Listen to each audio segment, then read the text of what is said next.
he said to them, "Let us go somewhere else, to the towns nearby, so that I may preach there also, for that is what I came for." Now, it switches from ministry of healing and demonstrations of power and signs and wonder to what? What we all know is a priority, is the priority, proclamation. And how well is that going to go for any of us without prayer?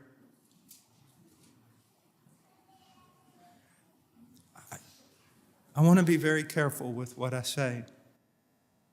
You can teach a parrot to speak out sound theology, but it doesn't mean that any of it has impacted him. Let me say something else, and this is hyperbole. It's a bit exaggerated, but I want you to see it as a main point. I have two young men in front of me. Both of them have the same sound theology. Both of them speak the same. And one of them got it from reading all the best systematics, and the other one got it from reading the Word of God and then comparing what he learned to other books. I can tell the difference. Look, it's not just about knowledge. Even the good knowledge that I find in many of the systematics, it's about the Bible. The Bible is the living Word of God. It is alive. It is supernatural. It is transformative.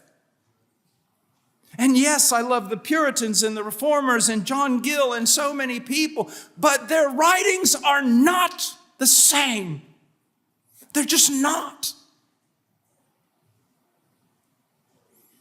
And so you must spend time with him. Now, before I go on, I want to say this. So, someone who hasn't worked out for 20 years comes to my garage and they say, "Brother Paul, I want to work out with you and I want to do everything you do." The next day, the next month, they can't walk. They're like a spider that's been stepped on. They're so sore that they're never coming back again. Now, why did I give you that illustration? If you're sitting here tonight and you're going, "I neglect the Word all the time. I neglect prayer all the time. I mean, if I even read a chapter a week, it's amazing, and I'm always on the run," then I don't want you, first of all, running out of here thinking that God has scolded you terribly and is waiting to judge you. I want you to know that what I'm speaking are words of love. Secondly, I don't want you going home or getting up tomorrow morning and reading 35 chapters and trying to pray for 2 hours, because it won't last. It never lasts. What I want you to do is start where you are. I want you to go back to your pastors or go back to other men or women and say, "Hold me accountable. I have seen that this is absolutely essential and I need help until I get moving in this." If next week you are reading 1 chapter a day, every day, and you are praying 10 minutes, it's still better than the 0 of this week.